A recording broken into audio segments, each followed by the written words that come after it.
Hello, ladies and gentlemen. Welcome back to another episode of Shooting for the Stars podcast with your one and only host, Cameron Williams.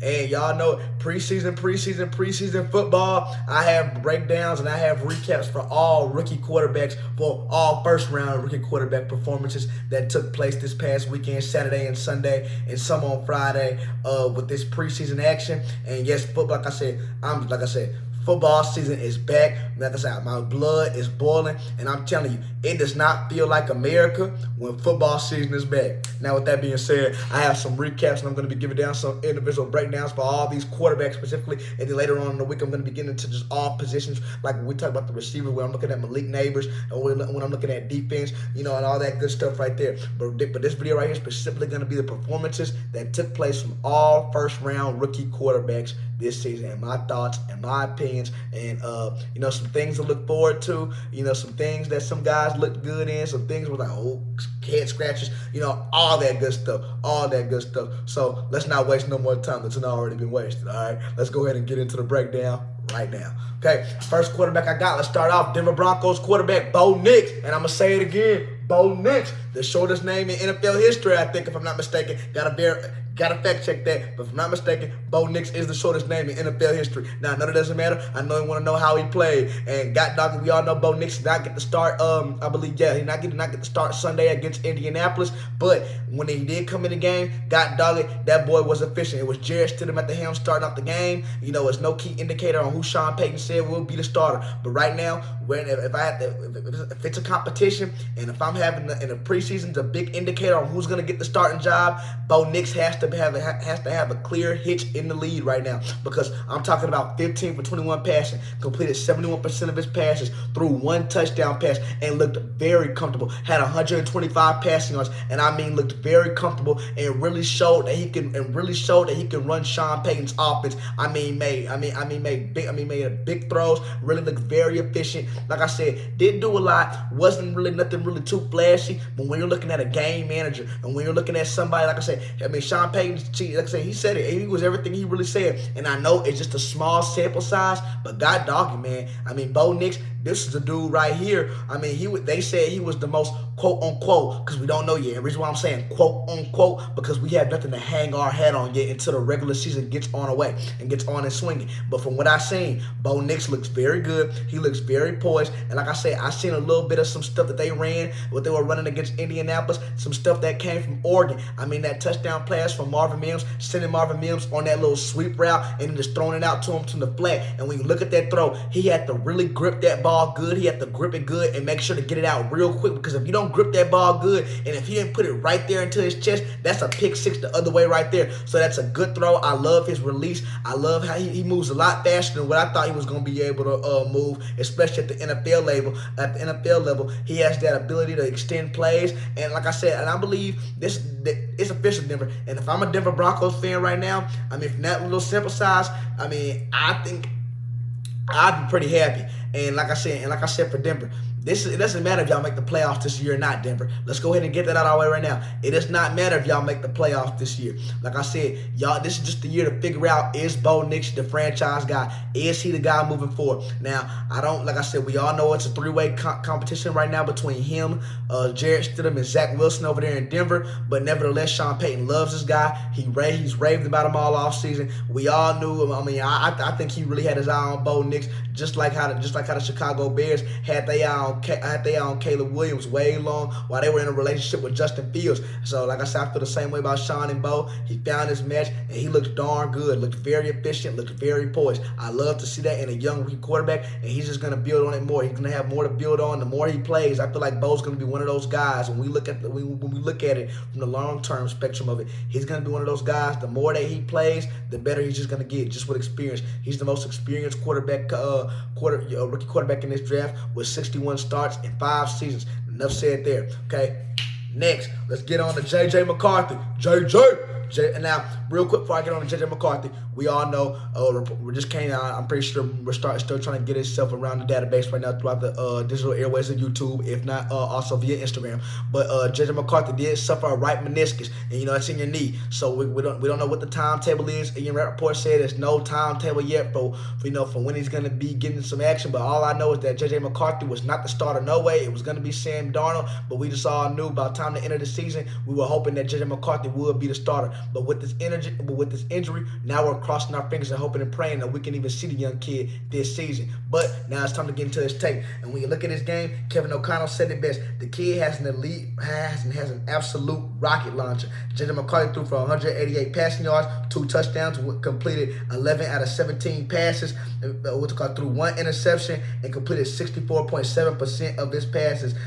Not projected to be the starter. Again, Sam Darnold right now does have, like I said, I'm gonna use Mike Tomlin words, pole position. He does have pole position, but we all know when it's all said and done, this is going to be J.J. McCarthy's team. And for J.J. McCarthy, what I seen yesterday, God dog it, that dude right there can let it fly. I love the play action. I love how Kevin O'Connell, when you have a head coach like Kevin O'Connell, and I believe this dude's going to make a case for himself to go down as being one of the greatest offensive minds in this league today. Make no ifs, ands, or buts about it. When you look at what he created from Joshua Dobbs, and keep in mind, Joshua Dobbs, remember when the Minnesota Vikings were going on a hot 5-game win streak until it was ultimately collapsed by Denver in Week 12 in that heroic game winner when Russell Wilson threw it to the back of the end zone to Cortland Sutton.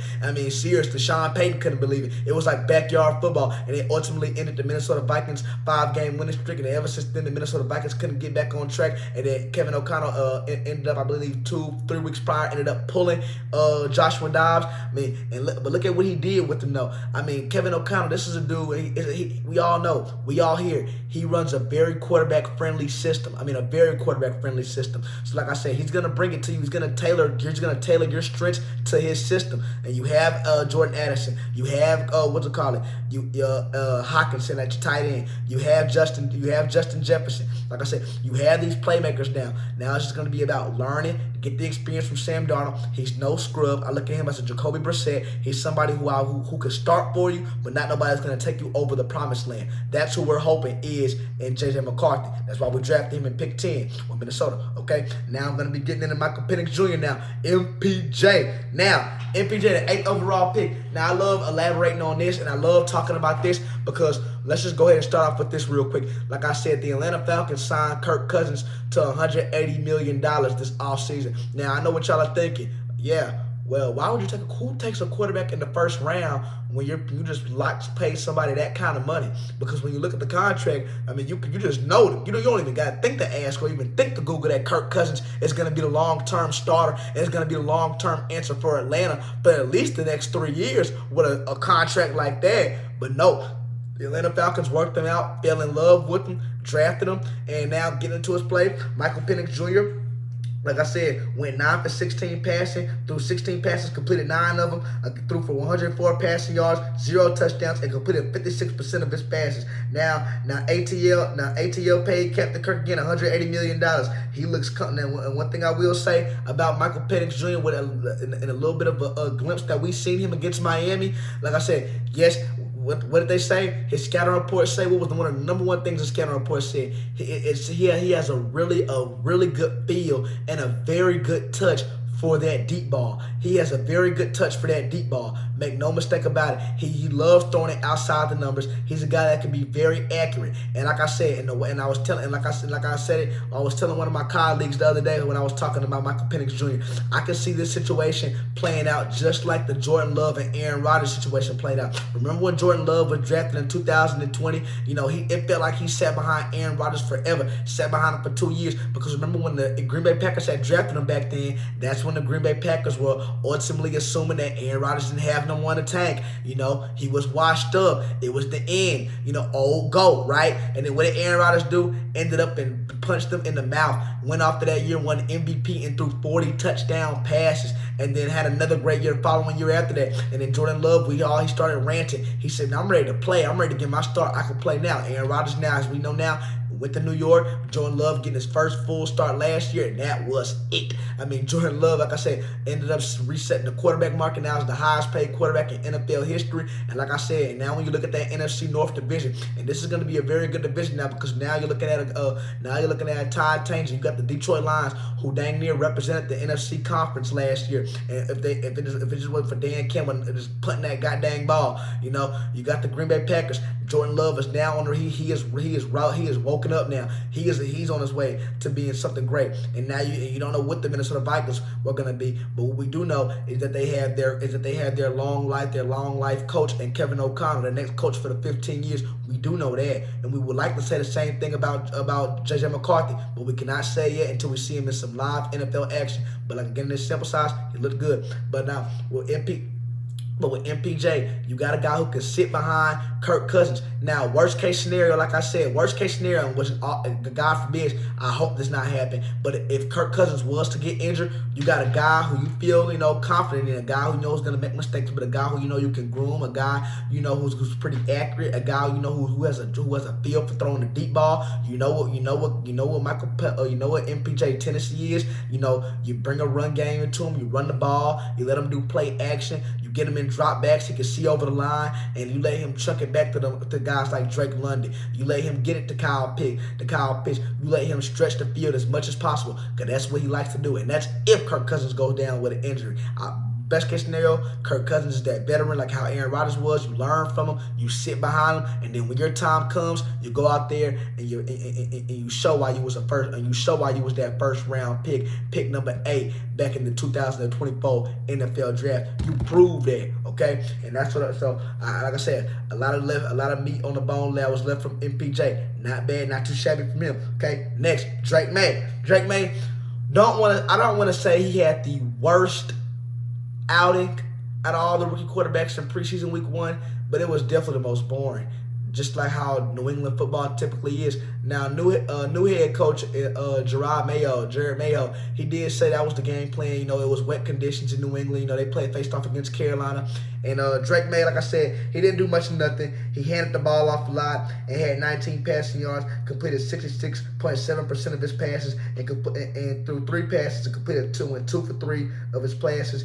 And looks like really, that's pretty much it. It's really nothing to take away. I mean, it was his 3rd down and 12 here. He completed on a little screen, got the ball out quick, and they completed that. But it wasn't too much of Drake May. It really wasn't. Matter of fact, it was it wasn't a lot from Drake May to really be desirable. Like I said, this is a guy. Like I said, we remember the comment Gerard Mayo made back earlier during OTAs, where he was like, it's a lot of work to do. And he exaggerated it during the press, saying it was a lot of work to do for young rookie quarterback Drake May to do, who was picked number 3 in this year's draft. I mean, that's not something you ever want to hear the head coach saying about a rookie quarterback. Not when you were dang near the first pick. Okay, so I feel like Drake May, like I said, but I do hope the New England Patriots can play their cards right. I do hope they can develop him better than what they did with Mac Jones, because what they did with Mac Jones was absolutely horrible. I mean, Mac Jones at one point looked like he was on pace to be in. So I don't want to say the next Tom Brady, but at least the next franchise quarterback for New England. I will say that. I don't know what happened after that. I mean, I'm gonna say this. Anytime you bring in a guy like Matt Patricia as a head coach, he's an offensive killer. Can't happen. Mac Jones has looked absolutely horrible, has looked horrible ever since that dude became his offensive coordinator, and I feel bad for him, and I hope he gets a better chance up here in Jacksonville. But the only way that's happening is unless Trevor Lawrence gets injured, and that's just the reality of it. Sorry. And next up, Jayden Daniels, quarterback, Washington Commanders, round 1, pick 2. Like I said, many people think he is a game changer on his feet, and he is fast and threw for 45 passing yards, 2 for 3 passing, threw three passes, completed 2 of them, 0 touchdowns. Rushed 1 time, had 3 yards, and on those 3 yards, it was a rushing touchdown, and he completed 66% of his passes and showcased the arm a little bit, dropping a 42-yard bomb to Dyami Brown, which was beautiful. And like I said, guys, Jaden McDaniel, this is a guy who I believe can be starting out and could be starting off the rip right away. And when you look at the Washington Commanders, this is a team who a lot of people think can be a really sneaky good team this year. You think about last year with Taylor Heineke and Eric Bieniemy as the offensive coordinator. Didn't look very good, but they still competed. They still were in a lot of games. I mean, you got Terry McLaurin, you got Brown, you got you got Josh Dobson. You see what I'm saying? It's a lot of good pieces there. You bring in Dan Quinn, who I believe is a good head coach. He was a good head coach in Atlanta, and even though he gets a lot of flack for that Super Bowl, he gets a lot of flack for that Super Bowl, and he was a great defensive coordinator in his time spent in Dallas. Make no mistake about that either. But one thing that I will say though, in Jaden Daniels, like I said, that dude his tape is a highlight reel. Him running around all over the place from LSU, and it's soon to be that once he starts playing in the NFL and gets his career in the pros going. But one thing I will say, I want to see how good his arm is. I want to look at his mechanics, and I want to see his ability to really read a defense at an NFL level. Because they said Jaden Daniels could read a defense, but we have to see it. We have to see, does he go through all of his reads? Is he one of those quarterbacks that's just a one read and then just take off running? We have to see all of those things. But in his debut, he left a lot to be desired, and I do believe, like I said, Jaden Daniels did. If he would have played more, is going to look as good as advertised. Make no mistake about it. Now, last but not least, the truth, the man we've been hearing about for the past 3 years now. I'm just going to get right into it. He needs no introduction. Y'all know it. Save the best for last. Caleb Williams. Like I said, Caleb Williams, and I take back. I'm one, and I said it before, and I'll say it again. I'm not taking it back yet, but from what I said, I might have to backtrack because he absolutely shocked me yesterday. Caleb Williams looked darn good yesterday. Looked better than expected against Buffalo. Throwing for 95 passing yards, threw 7 passes, completed 4 of them, 0 touchdowns, and completed 57.1% of his passes. He had a strike on third and 12, threw a nice no look under pressure on a little dump off, got 27 yards out of it, and then threw a nice and rolling to his right, threw a nice pass on the run, rolling to his right under pressure to Cole Kmet to complete the first down. He showed a lot to be excited about. And any questions that you had or that we had about Caleb Williams before we see him play in the NFL, I don't want to say he answered all of them, but God dang it, in his first showcase and in a little glimpse of action, he played the part. He looked darn good. And I will say, people that say, keep in mind, his offensive coordinator is going to be Shane Waldron. Look at the work that he did with Geno Smith. Look at what he did with Russell Wilson. Look at what he did with Russell Wilson, bringing in the play action, coming underneath Sean McVay.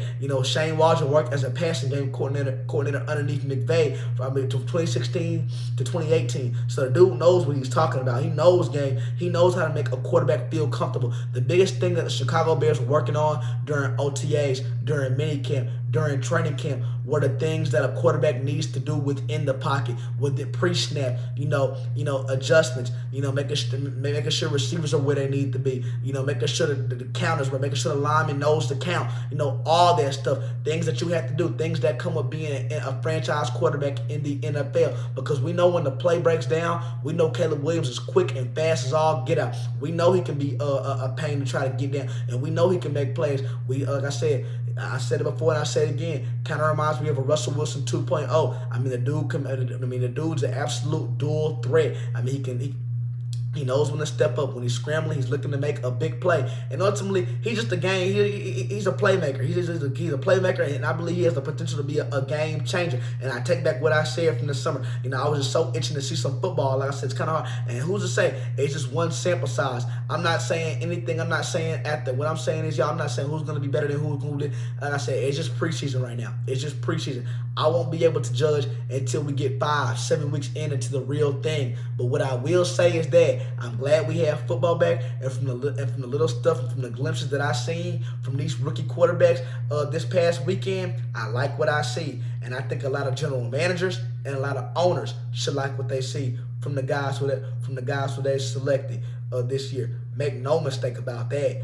But one thing I will say, the way we look at rookie quarterbacks in our league, one thing I'm into this video, it is changing because the rookie year that CJ Stroud had, the ceiling has skyrocketed. The ceiling is going to be even higher now on rookie quarterbacks, because now when a quarterback is taken in the first round that high, you don't even got to be taken. See, he wasn't taken in the first pick. You don't even got to be the first pick. This is not applying for Caleb Williams. This is not just applying for Jayden Daniels. This applies for probably not Drake May, because I think we're all expecting him to sit this year. But it's gonna apply for Bo. It's gonna apply for Penix when he gets on back. It's gonna apply for these guys, even Jayden. It's gonna apply for Caleb. It's gonna apply for JJ McCarthy. Because one thing about it, we're gonna expect rookie quarterbacks in their first year to come out and look like that guy in Houston,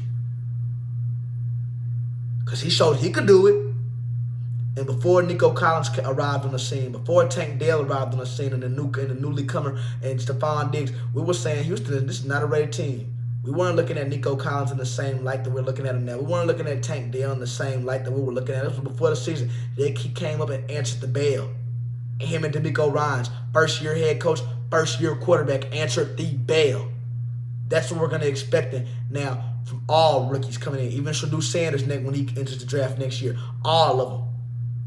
All of them, because of what C.J. Stroud did. This could go down in history. C.J. Stroud has probably changed the game, and it's probably going to change the way how we look at rookie quarterbacks moving forward.